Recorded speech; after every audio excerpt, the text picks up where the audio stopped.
Hey, if you're a woman over 40, then one of the most important things you need to focus on with your fitness routine is building and maintaining muscle mass. And the reason why is the average person loses 4 to 6 pounds of muscle per decade if you don't do anything about it. And over time, you can develop something called sarcopenia, which is low muscle mass and low muscle strength. And the reason why this is a huge issue is people with sarcopenia are 2 to 3 times more likely to suffer from a low trauma fracture than people who don't have sarcopenia.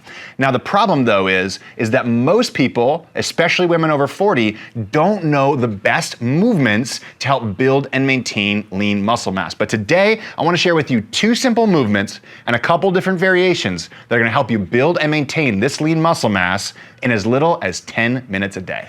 Now, this first move is going to work your entire upper body if you do it correctly. And I know you're going to know what move I'm going to show you here, but we're going to tweak it in a lot of different ways that make it feel a lot different on your body. Because when you do this move wrong, you end up overworking the fronts of your shoulders, sometimes making your chest tighter. But if you do it right, you work your core muscles, your lats, your chest, your shoulders, and your arms all at the same time. So here's how to do it. It's called a high chair push-up, and I'm gonna make some tweaks, like I said, to help you make this more effective for your body. So we're gonna start by holding a plank position on a nice sturdy chair. Make sure the chair doesn't slip out on you like this. Now, the biggest thing you wanna do here is make sure to protect your back by tucking your pelvis and squeezing your glute muscles. That should stay tight the entire time that you do this movement. If you let your butt stick out like this as you're doing this movement, or if you let your hips sag down like this, you're gonna probably hurt your lower back, and it immediately makes it so that you're not strengthening your core, but instead, you're putting a ton of the pressure on your spine. So don't do that, okay? So glutes tight first. Now the second thing, and this is something that nobody talks about,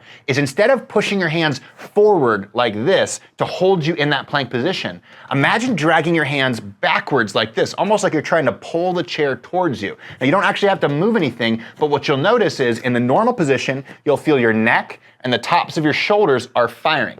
If you start to drag your hands back towards your hips, you're gonna feel all the muscles underneath the armpits all the way down into the core firing, which is gonna make this a full upper body movement. So instead of pushing up like this, we pull back like this while keeping the core and the glutes tight. It's gonna make it a lot more challenging to hold this position, but again, it's gonna make it a movement that it strengthens the entire upper body. Now from there, instead of flaring your elbows out to the side like this, which can put a lot of pressure on your shoulder because you're coming into shoulder internal rotation, imagine bringing your elbows back towards your hips at a 45-degree angle or less as you inhale down and exhale up, just like this. Inhale down, exhale up. We're still pulling back against the chair. We're using all the muscles of the upper body, okay? Now, if this is too challenging for you, you can make it a little bit simpler by just doing half range of motion. So just coming a little bit down and a little bit up. And we wanna make sure over time, you try to make it a bigger range of motion and a bigger range of motion until you're able to touch your chest all the way to the chair and back up. Now, if this is too easy for you, then what you can do is you can do it on the bottom of the chair rather than the top of the chair by placing your hands down here. And when we do a lower surface, this becomes more challenging, okay? So pick one of these 3 variations, and then I'm gonna show you the next move, and then I'll tell you how to put it together into a simple routine you can do in 10 minutes. Okay, this next move is going to work your entire lower body, both the front sides of your legs and the back sides of your legs and your glutes. But again, you have to do these movements the right way, otherwise you're not gonna activate the right muscles. So follow along and pay attention, make sure you get your form right, and then I'll show you a few different variations, and then I'll show you how to put these 2 moves together into a simple routine. So this move is simply called the sit to stand. And it's a move that if we do it correctly is gonna increase muscle strength, increase bone density, and make your whole lower body feel better. If we do it wrong, you're gonna end up with achy knees, achy ankles, achy hips, and an achy lower back. So pay attention. The first thing we wanna focus on when we do a sit to stand is instead of bending through the knees first and foremost by bringing those knees forward and pushing the weight on your toes, we wanna make this a hip movement primarily. So what you're gonna do is shift your weight back to your heels, and you're gonna push your butt back like this, instead of your knees forward like this. Now from there, you're gonna inhale into your belly, and as you push your butt back, you're also gonna push your knees out so that when you look down, your knees are pointing the same direction as your toes. One of the most common mistakes people make is as they come down, their knees cave in like this, put a ton of pressure on the knee joint, and can end up causing knee pain. So keep the knees pushed out, weight on the heels, butt back. The arms can come out forward for a counterbalance as we inhale down.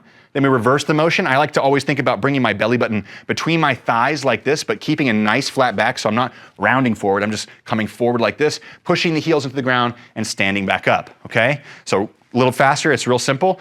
Weight on the heels, butt back, inhale, exhale. Just a sit to stand, really simple, but this movement works your entire lower body if you follow those form cues. Now, if this is too challenging for you, what you can do is you can place your hands on your knees.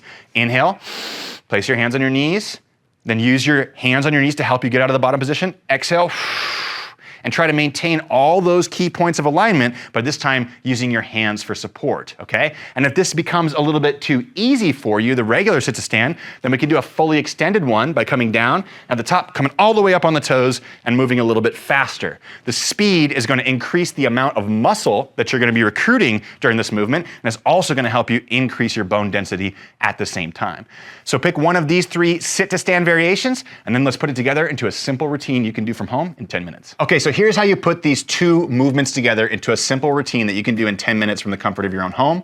You pick one of the push-up variations and one of the sit-to-stand variations. What you're gonna do is 1 minute of the push-up variation that you chose, then rest for anywhere between 20 to 30 seconds, and then do 1 minute of the sit-to-stand variation that you chose, and then again, rest for 20 to 30 seconds. And then what you can do is repeat that for at least 3 rounds, but maybe even as many as 5 rounds. And while that sounds like a lot, I promise you, this is a very fast workout that will take you anywhere between 6, 7 minutes if you're just doing 3 rounds, all the way to maybe 11 or 12 minutes if you're doing 5 full rounds. And it's gonna give you a full body workout that builds muscle, maintains lean muscle, and makes you feel so much better in your body as you age, which is fantastic if you're a woman over 40.